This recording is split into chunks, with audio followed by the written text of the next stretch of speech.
aí depois foi afinado em 440, 442. Então esta afinação em 432, ela traz para o ser humano uma sensação de harmonização, segundo os estudiosos, certo? E acabou acontecendo que lá na Europa, quando o pessoal ia fazer as óperas, né, as apresentações, eles observaram que quando subiam um pouco, causava euforia nas pessoas. Então um som mais agudo, ele deixa as pessoas mais eufóricas. Então a gente pode ver num show de heavy metal aquele som, né, explodindo de agudo. E as pessoas ficam mais eufóricas. E quando eles observaram isso, eles começaram a subir. Então a gente vê aí questões de peças teatrais, né, de óperas, lá eles tocavam em 455 a afinação do Lá. Só que aconteceu que os músicos começaram a reclamar, né? Puxa, o instrumento você afina em 450, mas a voz humana ela tem um limite. Aí os músicos começaram a se revoltar contra esse pessoal e vários músicos se reuniram na Europa, que a gente vê aí na época do século 19 e 20, aonde começou então aí o estímulo das práticas espirituais, né? E a indústria começou aí a produção em série de instrumentos quando foi para a América. Então a gente tem duas teorias, que seria o quê? Esses músicos então, eles chegaram a esse 432, teve uma votação na época, porque era mais fácil de cantar, era mais harmonioso, mas quando foi para a indústria, essa é a teoria que eu vou falar agora, é a teoria industrial, tá? A gente vai falar sobre as duas. A teoria industrial fala que com instrumento com essa afinação, a corda Lá em 440, por exemplo, ficava mais agudo, a construção desses instrumentos usava menos material, né? Eram mais finos, usava menos material. Então isso fez com que a indústria utilizasse esse processo, porque a gente vai produzir instrumento em série, então vamos colocar tudo em 440, vai ter economia e vai ficar fácil para todo mundo. Porque imagine uma pessoa tocando a afinação lá na Europa em 432, outro nos Estados Unidos em 440 e o outro não tem como. Música é uma linguagem universal. Então a indústria fez com que nós ficássemos condicionados ao 440 Hz, certo? E esse 440 tem uma outra definição, que tudo isso ocorreu aí lá em 1939, aonde uma propaganda nazista, né, do Joseph lá, ele determinou que ficaria 440. E os estudiosos, alguns deles, afirmam que isto foi utilizado com o pensamento nazista já, para que o povo não conseguisse aí, essa frequência causaria uma desarmonia nos indivíduos, né, e seriam mais facilmente aí expostos e suscetíveis. Então tem tudo isso, certo? Tem essa teoria comercial e tem a teoria também aí que a gente fala da conspiração. E a gente não sabe, então a gente estuda bastante, cada um tem um ponto de vista sobre isso, tá? Mas por que eu falei isso para vocês? Porque a musicoterapia utiliza a frequência de 432 Hz para afinação da corda Lá. Porque eles entendem que a pessoa, ela fica aí digamos, com as emoções mais controladas, ela fica com mais suscetíveis, mais harmonioso, certo? Mas a indústria global musical está condicionada ao 440, certo? Eu pedi aqui para o Sandro tocar para mim, eu não sei se vocês vão conseguir identificar, porque a mudança é muito pouca, de 440 para 432 Hz a afinação. Mas eu vou colocar para vocês, eu consigo aqui, mas como o som vai chegar para vocês aí de uma maneira diferente, esse é 440 Hz.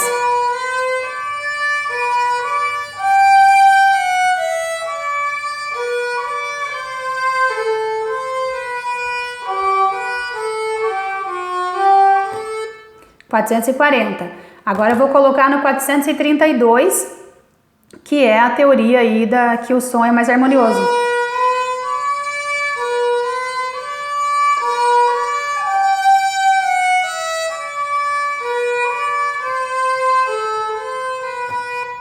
Então, é uma pequena mudança, né? Para quem é músico aí vai ver que essa frequência ela é muito pequena, mas quando colocada as pessoas em experimentos em relação a esta frequência, ela dá uma diferença grande, tá?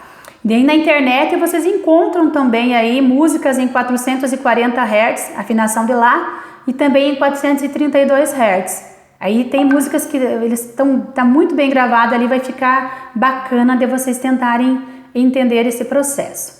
Tá bom, gente? Vocês têm alguma dúvida em relação ao que eu falei? Já terminou? Terminei em cima da hora. Posso ajudar vocês aí com alguma resposta?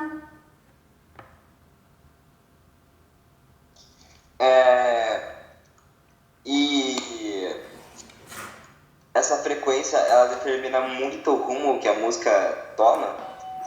Ela vai determinar sim, por exemplo, se eu afinar o Lá em 440, aí eu vou ter que pegar todas as notas e deixar na mesma frequência, certo?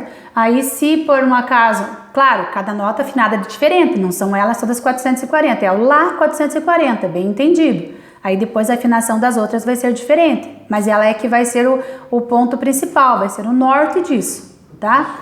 Aí as outras vão ser proporcional ao 440. Se for 432, vai ser proporcional ao 432. Certo, Isaac? Posso dar uma palavra? Pode. Eu acho que não sei se é o que eu entendi também, o que o Isaac falou. Mas o que vai dar o rumo de uma música seria basicamente os acordes que você vai fazer e o tom dessa música, né? Eu acho que basicamente é isso. Agora, a questão de 432, 440, ele é pouco perceptível. O que vai acontecer é uma mudança do comportamento da pessoa. Não sei se é isso que você está falando, né, Regina? Isso mesmo. E os estudos... Ela não é perceptível, assim, de você escutar, assim, e ter um sentimento, assim, de tristeza ou euforia, como eu mostrei ali na harmonia lá atrás, sabe? Mas ele vai mudar outra questão do comportamento ali, do sentimento mais profundo, vamos falar assim. E se vocês encontrarem aí na internet, vocês verem músicas gravadas, assim, inteiras, músicas conhecidas, onde a gente consegue, assim, eu consigo perceber tranquilamente a diferença entre as duas, tá? Então ela é um som mais grave, um pouco mais grave, mais aconchegante, digamos assim. Mas enfim, são essas teorias os defensores e as pessoas que se utilizam da musicoterapia, muitos deles colocam música nessa frequência de 432 Hz aí para as pessoas, certo? Então, pessoal, a nossa terminou, tá passando um pouquinho da hora aí, né?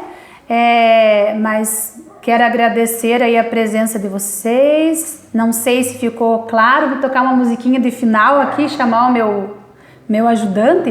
Tem mais alguma pergunta, gente, que eu possa ajudar vocês?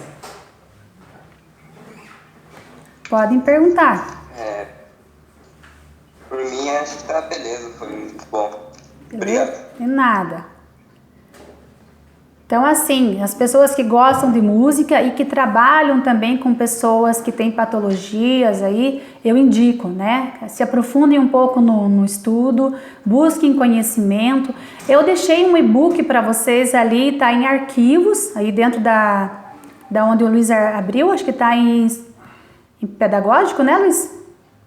Orientação pedagógica. Isso, tá ali em arquivos, então tem um e-book onde vocês, uma linguagem simples assim, né, como eu falei aqui para vocês, para dar aí um entendimento sobre o que a gente falou. Espero que não tenha ficado muita dúvida e que tenha contribuído um pouquinho. Parabéns, Luiz, parabéns, Reigi. Acho que valeu, nossa, muito interessante esse mundo da música aí, né? Que tanto o Luiz apresentou com a teoria, você, Reigi, com essa ideia da intervenção, da influência da musicoterapia, né, no ser humano. É algo assim que, olha, encanta mesmo de ouvir vocês aí apresentar. E é algo que dá pra gente pensar, numa das primeiras falas do Luiz lá, um projeto para a gente investir dentro dessa estrutura aí no colégio, né? Eu acho que é muito bacana isso. Legal. A música é encantadora. Você também toca, né, Henrique? Mas olha, eu tô até com vergonha de dizer que eu sei alguma coisa agora, viu? Nada, já vi você tocar, toca bem, rapaz. Não, eu sei, acho que nem sei pegar no violão. Agora, Sabe sim, toca. é muito básico, assim, eu acho que eu tenho que... Nossa, e agora ouvindo vocês, desperta muito, assim, sabe, o interesse da gente aprofundar, conhecer, e tem muita coisa ainda pra gente, né? O que eu sei, olha, não é nem o mínimo. Pois é, eu acho assim que dá para buscar conhecimento, Henrique, né? Eu acho que a música deveria ser trabalhada com assim, competência, né? E responsabilidade no desenvolvimento humano, sabe? E aí os pais, vocês que têm crianças também, acho que dá para buscar conhecimento e mesmo em casa, né? Tentar aí, como eu falei, colocar uma condição musical melhor, tentar fazer com que essas crianças se desenvolvam de uma maneira bacana. Estudos mostram pra gente aí que as crianças que estão em contato com a música, na área da matemática, a música é toda matemática, né, Luiz? A gente vê aí os compassos, as contas. Então, estudos mostram que essas crianças se desenvolvem, principalmente na área de engenharia, na matemática aí, né, espacial, né, na geometria, de uma maneira assim excelente. Então ela vai desenvolver muito, ela contribui muito. E quando eu vejo assim que ela não tem acesso para todo mundo, não é todo mundo que pode formar aí, né, se capacitar em cima, a gente vê uma falha na educação grande em relação a isso, né? Mas enfim. A pena é que antigamente existia, né, a disciplina de música mesmo nas escolas, né?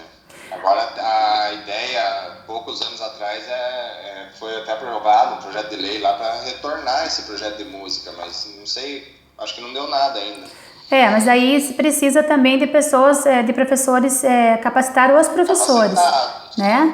Porque ela acaba talvez perdendo instrumentos diferentes, a criança entrar em contato com tudo isso, ensinar o instrumento, porque senão acaba virando uma recreação, né? Onde eu pego um instrumento e eu fico tocando e a criança simplesmente cantando sem nexo, não que isso não tenha sentido, tem sentido também, né? Tem o seu valor, todo ele aí, de socialização e tudo mais, mas ela deveria ser trabalhada de uma forma mais complexa, certo? Com certeza. Sandra vai tocar uma musiquinha final aí? Vamos. Sandra vai tocar uma musiquinha pra vocês irem almoçar, tá, gente? Vem aqui, ó.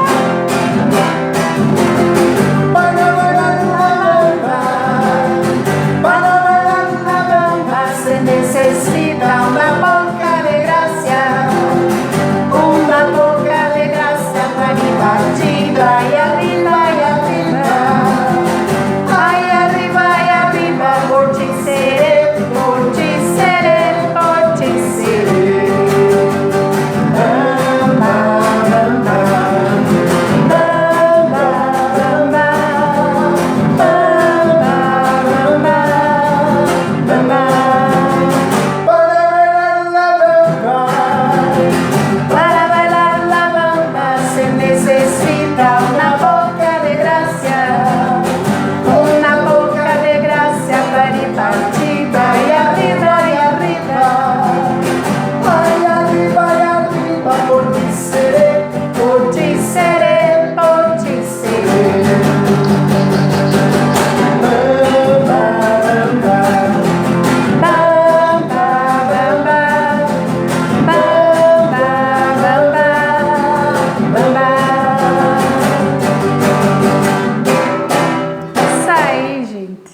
Então uma musiquinha para vocês saírem alegre, né? E daí uma música chicletinha também para vocês ficarem cantando La Bamba durante o almoço.